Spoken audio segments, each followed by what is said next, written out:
Hello guys, welcome back again to my channel. Bersama saya Hansen di sini, dan seperti biasanya setiap harinya saya akan buatkan video seputar cryptocurrency. Apa kabar kalian hari ini semuanya? Semoga dalam keadaan yang baik-baik saja. Teman-teman, kita melihat Bitcoin pada akhirnya kembali mampu untuk break di atas area 43.000 dan tadi sempat menyentuh ke 43.700-an sebelum akhirnya sedikit terkoreksi. Nah, kalau kalian menonton video saya kemarin, harusnya pergerakan Bitcoin di atas 43.000 itu bukan sesuatu yang surprising, karena kita tahu bahwa di area tersebut memang banyak sekali titik likuidasi yang saya sampaikan di video kemarin, kemungkinan besar akan dicoba untuk dituju oleh market maker. Nah, tetapi pertanyaan selanjutnya mungkin, kira-kira yang sekarang terjadi di price action itu apa, dan apa yang bisa kita expect berikutnya? Nah, itu yang bakal kita bahas di video hari ini. So, stay tune terus sampai akhir video. Nah, sekarang kita bakal mulai dari CoinMarketCap terlebih dahulu. Per hari ini secara global, market cap kripto berada di angka 1,67 triliun dolar atau naik sekitar 2,21%. Nah, di top 10 coin sendiri kita juga melihat semuanya dalam keadaan hijau, kenaikannya ranging antara 1, sekian persen hingga kurang lebih 7%. Dan menjadi top performer hari ini adalah Cardano, teman-teman. Udah lama banget ya Cardano nggak menjadi top performer, dengan kenaikan 7,46% menuju 0,53 dolar. So, itu adalah outlook sementara dari beberapa top coin yang ada. Sekarang kita langsung aja masuk ke beberapa data dan berita terbaru hari ini. Nah, yang pertama teman-teman, ini melanjutkan dengan dari apa yang sudah kita pernah bahas di video 1 atau 2 hari yang lalu. Ketika kita tahu bahwa Google sudah segera akan memperbolehkan iklan mengenai Bitcoin dan juga kripto. Dan ketika peraturannya sudah disahkan, mereka sudah memperbolehkan, kalian bisa melihat apa yang terjadi. Kalau kalian search sekarang Bitcoin ETF di Google, maka langsung akan muncul nih sponsor di sini. Jadi mereka mengiklankan ETF Bitcoin mereka. Ada VanEck, ada juga dari BlackRock, yaitu iShares, dan lain seterusnya. Jadi di sini disampaikan breaking, BlackRock and VanEck Bitcoin ETF ads live on Google. Jadi saya rasa ini baru sebuah permulaan, teman-teman, dari yang namanya komersial besar-besaran atau iklan marketing besar-besaran yang akan dilakukan oleh VanEck, iShares, atau BlackRock, Fidelity, dan kawan-kawan. Karena kita sudah melihat buktinya ada, teman-teman. Kemarin kita melihat Grayscale, itu iklannya ada di airports, ada di train station, ada di berbagai tempat yang mengundang keramaian. Kemudian juga di Google, sekarang kalau kita search juga, kita akan ketemu dengan yang kita lihat di sini. Ada VanEck, ada iShares yang menawarkan ETF mereka. Sekali lagi teman-teman, ini adalah hal yang tidak akan pernah kalian temukan di cycle-cycle sebelumnya. Dan kali ini memang cycle-nya terlihat berbeda, karena yang bermain bukan lagi kita-kita yang retails, tetapi institusi besar sudah start untuk masuk. Oke? Selain itu juga teman-teman, berita baik lainnya, breaking news juga adalah one of China's largest fund managers, Harvest, to launch a spot Bitcoin ETF in Hong Kong after the Securities Commission said it is ready to accept applications.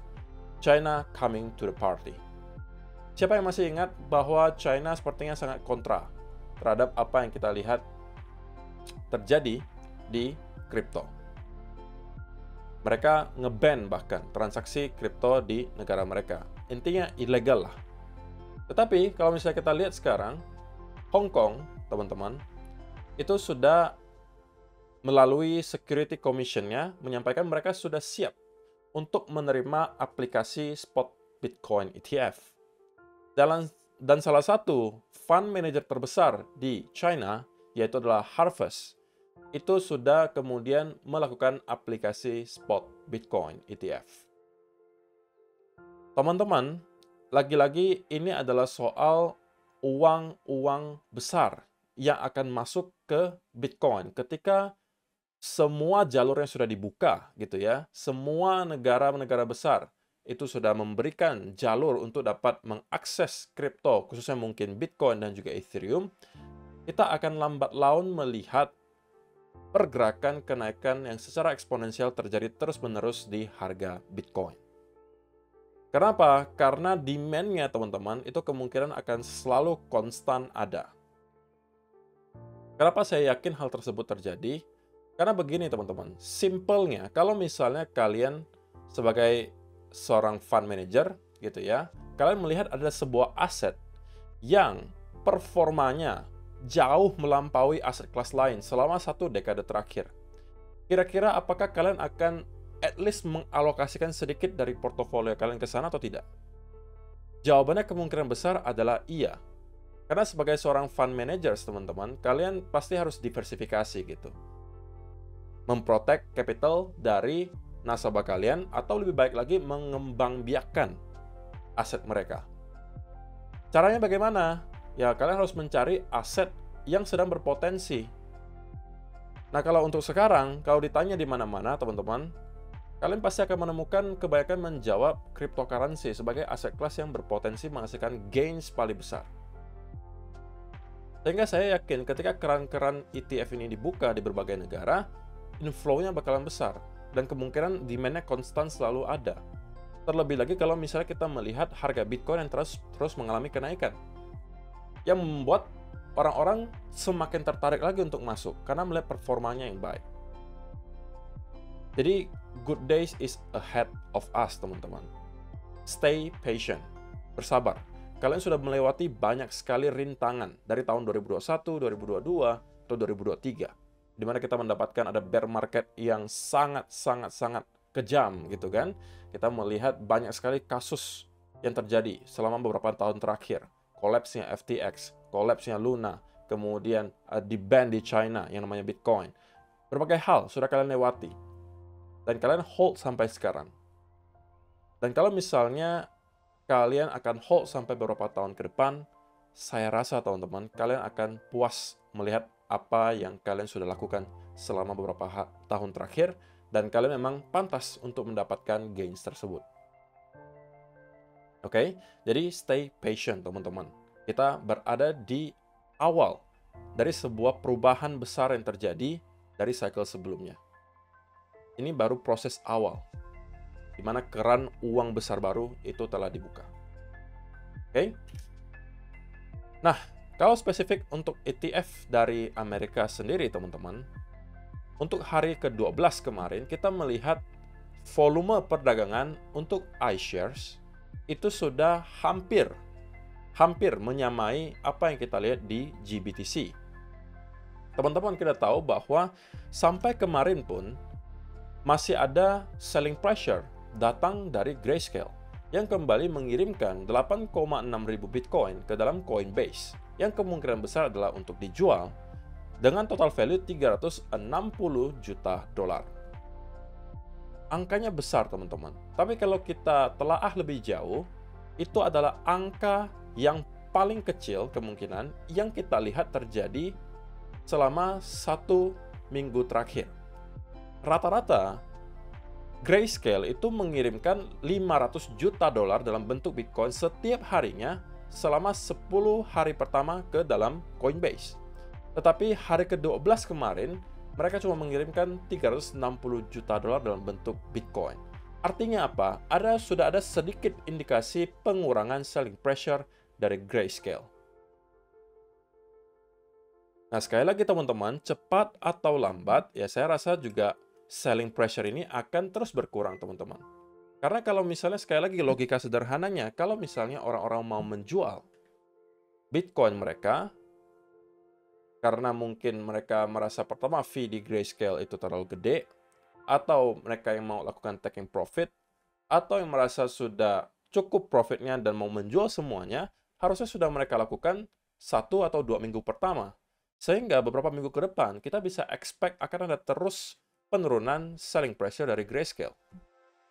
Dan itu tentunya akan menjadi sebuah berita baik, teman-teman. Terlebih lagi apabila kita melihat ada demand yang konstan sebesar yang kita lihat selama 10 hari pertama. Di mana ada berbagai spot Bitcoin ETF lainnya yang juga mendapatkan inflow besar-besaran. Kalau Grayscale kan outflow terus ya teman-teman, outflow, sedangkan yang lain kan inflow. Dan mengimbangi angkanya teman-teman. Nah, bisa kita bayangkan kalau nanti Grayscale selling pressure-nya sudah berkurang, sedangkan demand untuk ETF lainnya konstan terus ada, ya kita bisa melihat ujung-ujungnya netnya menjadi positif.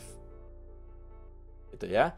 Jadi so far so good, semua data menunjukkan ke indikasi yang positif, teman-teman. Walaupun bukan berarti short term kita nggak bisa mendapatkan koreksi, tapi untuk sementara kita melihat Bitcoin justru mendapatkan rebound meski ada selling pressure yang besar selalu datang dari Grayscale. Kita akan melihat Bitcoin break di atas 43.000 lagi, teman-teman. Nah, kita bakalan bahas sekarang dari segi price action. Apa yang sedang terjadi, teman-teman? Nah, kalau misalnya kita lihat, pada akhirnya Bitcoin mampu untuk breakout lagi, teman-teman. Dan kembali reclaim area trendline di sini. Yang tentunya akan menjadi sebuah berita yang sangat baik. Karena berarti kemungkinan besar kenaikan yang kita lihat di sini itu belum selesai, teman-teman. Dan kita juga melihat kenaikan yang terjadi di sini diikuti dengan buying pressure yang besar. Ditunjukkan dengan 4-hour candle. 4 candle berturut-turut itu hijau. Oke? Dan di video kemarin kita sudah katakan bahwa memang saya expect Bitcoin minimal akan kembali nge-retest ke 43.000 dulu. Sebelum kalau memang ternyata itu hanya sebuah fake out dan kita kembali turun, itu bisa menjadi sell setup, teman-teman. Kalau kalian masih ingat, itu yang saya sampaikan di video kemarin. Tetapi pada kenyataannya yang kita lihat adalah Bitcoin itu tidak mendapatkan indikasi bahwa ini adalah fake out. Kita tidak mendapatkan ada selling pressure ketika kita break dari 43.000, tapi justru pelanjutan ke atas. Yang berarti setup short yang kita mau ambil di sini sudah invalid, teman-teman. Yang saya mau lihat terjadi itu kemarin adalah kenaikan yang korektif, break sedikit di atas 43.000, start untuk reverse, membuat head and shoulder, kemudian ini adalah sell setup. Kalau kalian udah lupa, kalian boleh nonton video kemarin. Persis ini adalah yang saya sampaikan. Tapi saya sudah sampaikan juga bahwa pergerakan Bitcoin kemungkinan akan diawali breakout dulu di atas 43.000. Tapi saya memang nggak expect kenaikannya akan langsung setinggi ini, bahkan sampai menyentuh ke area 43.700-an. Nah lalu, karena sell setup yang kita harapkan di sini sudah tidak lagi valid, maka apa yang bisa kita lakukan berikutnya? Nah, ini ada beberapa hal, teman-teman. Yang pertama, karena sudah menurut saya pribadi, ada beberapa titik likuidasi yang sudah kita jemput di sini, 43 ribuan, itu sudah dijemput. Ini yang pertama, 43.300 ini yang kedua, ini juga ketiga, sudah kita jemput ketiganya. Menurut saya pribadi, untuk short term banget, kita akan melihat Bitcoin pullback sedikit dulu, teman-teman. Dan ini sudah menjadi permulaan dari pullback tersebut menurut saya. Pullbacknya nyampe mana? Pullbacknya kemungkinan akan nyampe ke sekitaran area trendline ini lagi. Di kurang lebih 42.700 sampai ke 42.500-an. Nah, jika teman-teman kita bisa mendapatkan ada buying setup di sekitaran area di sini, katakanlah ada semacam reversal pattern, double bottom, triple bottom, atau inverse head and shoulder di sana, menurut saya itu cukup worth it untuk diambil. Nah, targetnya di mana? Targetnya adalah nyampe lagi minimal ke area 44.400. Target kedua ada di 45.700-an, teman-teman. Ini adalah dua target yang kemungkinan bisa kita ambil dan entry-nya mulai dari sini. Tentunya kalian harus dapatkan dulu setup dengan risk to reward ratio yang baik, teman-teman. Targetnya kita udah tahu, 44.000 ini target pertama, 45.200-an. Kita coba scroll sedikit. 45.400-an, ini target kedua. So, teman-teman, kalian harus memperhitungkan seberapa besar risk to reward ratio yang akan kita dapatkan kalau kalian masuk di sini, gitu kan? Setupnya tentunya harus ada. Katakanlah kalian dapatkan double bottom di sana. Dan kalian memprotek diri kalian di bawah area low terakhir. Katakanlah kalian entry-nya di sini. Atau sedikit lebih tinggi, oke, fine. Dan kalian targetannya ke 44.400. Itu sudah 2,6 banding 1. Not bad. Kalau target terakhirnya, nyampe ke sekitaran di sini, 4,67 banding 1. Itu menurut saya cukup worth it untuk diambil, teman-teman. Tetapi, untuk short term, karena kita melihat Bitcoin sudah menyentuh banyak sekali titik likuidasi, dan juga kita mendapatkan ada retest ke area upper trend line di sini. Oke. Maka saya expect akan ada semacam pullback dulu di Bitcoin short term, nyampe ke sekitaran area 42.700 sampai 500 lagi di sini. Baru dari sana kita akan start kembali untuk building momentum ke atas menuju ke area minimal 44.400. Nah, tentunya semua skenario datang dengan yang namanya invalidasi, teman-teman. Invalidasinya apa? Invalidasinya sesimpel kalau rupanya kita tidak melihat ada pelemahan momentum bearish ketika kita nyampe ke area ini, dan justru kita langsung breakdown di bawah area tersebut, start untuk mendapatkan konsolidasi, maka setup yang kita harapkan kita dapatkan di sini itu sudah terinvalidasi. Dan ini bisa jadi berarti kita minimal akan nyampe ke sekitaran area lower trendline lagi yang terbentuk di sini, kurang lebih di sekitaran 42 ribuan, yang kalau mampu kita jebol, teman-teman, ini bisa menjadi awal dari pembentukan wave kedua. Ingat, gambaran midterm-nya yang sudah saya sampaikan di beberapa video terakhir adalah saya masih expect apa yang kita lihat di sini hanya adalah semacam pullback untuk awal dari wave kedua, teman-teman. Oke, ini adalah wave pertamanya, ini bisa jadi adalah wave keduanya. Oke, menuju ke area yang saya tunggu di 35 sampai 38 ribuan. Ya sebenarnya secara teknis, teman-teman, itu udah kita capai sebenarnya di 38.000, tapi tidak persis nyampe ke area yang saya mau gitu ya. Kita cuma nyampe ke 38.600-an sampai 400-an. Dan dari sana kita langsung sudah reverse lagi ke atas. Tapi saya tidak expect bahwa koreksinya sudah selesai. Yang kita lihat di sini kemungkinan hanya adalah pullback biasa untuk kemudian menjemput likuidasi yang pertama, kemudian memancing orang untuk kembali buy, dan kita akan kembali membuat wave kedua, baru pada akhirnya mungkin kita akan start untuk building momentum lagi ke atas. Itulah ekspektasi saya untuk midterm. Jadi, untuk sementara, kesimpulannya teman-teman, short term kita akan melihat semacam pullback ke sekitaran minimal area 42.700 sampai 500-an. Kalau misalnya ada semacam reversal pattern dari sana, itu mungkin bisa kalian manfaatkan untuk long setup, tapi kalau tidak ada, biarkan saja dulu dia turun, dan kalian mungkin bisa catch rebound di sekitaran area lower trend lagi di sini kalau misalnya tertarik gitu ya, dan itu akan menjadi beberapa setup yang mungkin bisa kalian manfaatkan. Tapi kalau misalnya kalian lebih hobinya scalping, maka area ini sebenarnya bisa kalian jadikan sebagai peluang untuk mencari short, teman-teman. Apakah itu kalian anggapan ini sebagai head and shoulder, which is menurut saya valid gitu ya, atau kalian mau menunggu yang lebih probabilitasnya lebih besar, yaitu adalah double top misalnya atau triple top, that's fine gitu ya, tapi ini datang dengan resiko di mana kalian bisa aja tidak mendapatkan setup tersebut terjadi dan kita sudah terlanjur pullback. Semuanya tergantung profil resiko kalian masing-masing. Tapi untuk sementara, ekspektasi saya sekali lagi adalah kita akan pullback terlebih dahulu. Oke, kalau kalian bisa misalnya merasakan bahwa kalian bisa menemukan setup yang baik, reward ratio yang memadai dari sini untuk short, silakan.